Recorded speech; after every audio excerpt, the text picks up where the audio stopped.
भारतीय संविधान में एक बहुत ही खास हिस्सा है पार्ट 3 आर्टिकल्स 12 से 35। इसमें दिए गए हैं हमारे मूल अधिकार। अब ये अधिकार ना हर नागरिक के लिए एक सुरक्षा कवच की तरह हैं, एक शील्ड की तरह। तो चलिए आज इसी कवच को थोड़ा और करीब से जानते हैं कि आखिर ये है क्या और ये हमें किससे और कैसे बचाता है। तो सबसे पहला सवाल तो यही दिमाग में आता है ना कि आखिर हमें इन मूल अधिकारों की ज़रूरत ही क्यों है? क्या ये सिर्फ कुछ नियम हैं जो किताब में लिखे हुए हैं या फिर इनका कोई और भी गहरा मतलब है? देखिए, इसका जवाब ना बहुत सीधा और गहरा भी है। ये अधिकार सिर्फ कानून के पन्नों तक सीमित नहीं है। असल में ये किसी भी इंसान के ओवरऑल डेवलपमेंट, मतलब कि उसके मटेरियल, इंटेलेक्चुअल, मॉरल और स्पिरिचुअल विकास की नींव है। सही मायनों में ये हमें एक सम्मानित जीवन जीने का हक देते हैं। तो चलिए, जैसा हमने कहा, इस सुरक्षा कवच को और करीब से देखते हैं। अब देखिए, किसी भी कवच को समझने के लिए सबसे पहले ये जानना जरूरी है कि वो आखिर हमें बचा किससे रहा है ना? तो हमारे संविधान की भाषा में ये कवच हमें बचाता है राज्य से, द स्टेट। तो अगला सवाल ये है कि भाई ये राज्य है क्या? आर्टिकल 12 बताता है कि राज्य का मतलब सिर्फ सेंट्रल गवर्नमेंट नहीं है। नहीं, इसमें भारत सरकार और संसद, स्टेट गवर्नमेंट्स और उनकी विधानसभाएं और यहाँ तक कि सारी लोकल अथॉरिटीज जैसे म्यूनिसिपैलिटी हो गई, पंचायतें हो गईं, ये सब के सब राज्य की परिभाषा में आती हैं। और जो चीज़ इस कवच को असली पावर देती है ना, वो है आर्टिकल 13। आप इसे हमारे अधिकारों का गार्डियन समझ सकते हैं।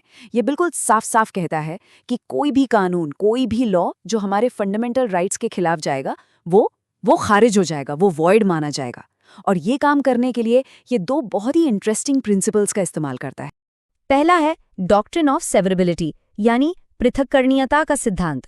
इसका मतलब ये है कि मान लीजिए किसी कानून का कोई एक छोटा सा हिस्सा हमारे फंडामेंटल राइट्स के खिलाफ है, तो सिर्फ उस हिस्से को ही हटाया जाएगा, पूरे के पूरे कानून को नहीं। बिल्कुल वैसे ही जैसे हम किसी फल का सड़ा हुआ हिस्सा काटकर अलग कर देते हैं और बाकी फल इस्तेमाल कर लेते हैं। सिंपल। और दूसरा है डॉक्ट्रिन ऑफ एक्लिप्स, मतलब आच्छादन का सिद्धांत। अब ये उन कानूनों के लिए है जो संविधान बनने से पहले से चले आ रहे थे। तो अगर कोई ऐसा पुराना कानून है जो हमारे मूल अधिकारों से टकराता है, तो वो कानून खत्म नहीं होता, बल्कि वो बस छिप जाता है, डोरमेंट हो जाता है। कह सकते हैं कि उस पर हमारे फंडामेंटल राइट्स का एक ग्रहण लग जाता है। चलिए अब इस कवच की अलग अलग लेयर्स को एक एक करके देखते हैं। इसकी जो पहली दो और सबसे जरूरी पड़ते हैं वो हैं समता का अधिकार यानी राइट टू इक्वालिटी और स्वतंत्रता का अधिकार राइट टू फ्रीडम। ये हमारे लोकतंत्र की बिल्कुल बुनियाद हैं। तो पहली परत है राइट टू इक्वालिटी, जो आर्टिकल 14 से 18 तक चलती है। इसका मकसद सिर्फ एक है, ये पक्का करना कि कानून के सामने सब बराबर हैं। इसमें क्या क्या आता है? भेदभाव पर रोक, सरकारी नौकरियों में सबको बराबर मौके, छुआछूत जैसी कुप्रथा का अंत और टाइटल्स यानी उपाधियों का अंत। फिर आती है दूसरी लेयर, राइट टू फ्रीडम, जो हमें अपनी जिंदगी खुलकर जीने की आज़ादी देती है। इसमें बोलने की आज़ादी है, शांति से इकट्ठा होने की आज़ादी है, ऐसी कई आज़ादियां हैं। लेकिन इसका जो दिल है ना, वो है आर्टिकल 21, जीवन और व्यक्तिगत स्वतंत्रता का अधिकार। और हाँ, इसी के अंदर शिक्षा का अधिकार और मनमानी गिरफ्तारी से सुरक्षा भी शामिल है। अच्छा, अब आगे बढ़ते हैं, देखते हैं कि इस कवच की अगली परतें कौन सी हैं जो इंसानी गरिमा और विवेक की आज़ादी को प्रोटेक्ट करती हैं। ये है राइट अगेंस्ट एक्सप्लॉयटेशन। इसमें दो बहुत ज़रूरी बातें हैं। आर्टिकल 23 जो है वो इंसानों की खरीद फरोख्त और बंधुआ मजदूरी मतलब फोर्स्ड लेबर पर रोक लगाता है। और आर्टिकल 24 ये खास तौर पर बच्चों के लिए है। ये बच्चों को फैक्ट्री या माइंस जैसी खतरनाक जगहों पर काम करने से रोकता है। इसके ठीक बाद आते हैं आर्टिकल 25 से 28। ये हमें देते हैं धार्मिक स्वतंत्रता का अधिकार, मतलब हर इंसान को अपनी मर्जी से किसी भी धर्म को मानने, उसका पालन करने और उसका प्रचार करने की पूरी आज़ादी है। ये भारत की सेक्युलर पहचान का एक बहुत ही मजबूत पिलर है। हम सब जानते हैं कि भारत अपनी डाइवर्सिटी, अपनी विविधता के लिए जाना जाता है। तो सवाल ये है कि हमारा संविधान इस विविधता को कैसे बचाता है? इसका जवाब मिलता है हमें कवच की अगली परत में। ये हैं आर्टिकल 29 और 30, जो माइनॉरिटीज़ के हितों की रक्षा करते हैं। ये अधिकार उन्हें अपनी अलग भाषा, अपनी लिपि और अपनी संस्कृति को बचाने का हक देते हैं। इतना ही नहीं, उन्हें अपनी पसंद के एजुकेशनल इंस्टीट्यूशंस बनाने और उन्हें चलाने का भी पूरा अधिकार है। अब हम आ गए हैं इस कवच के सबसे पावरफुल हिस्से पर। ये वो अधिकार है जो बाकी सारे अधिकारों को सिर्फ कागजी नहीं बल्कि असलियत बनाता है। ये वो चाबी है जो सारे ताले खोलती है।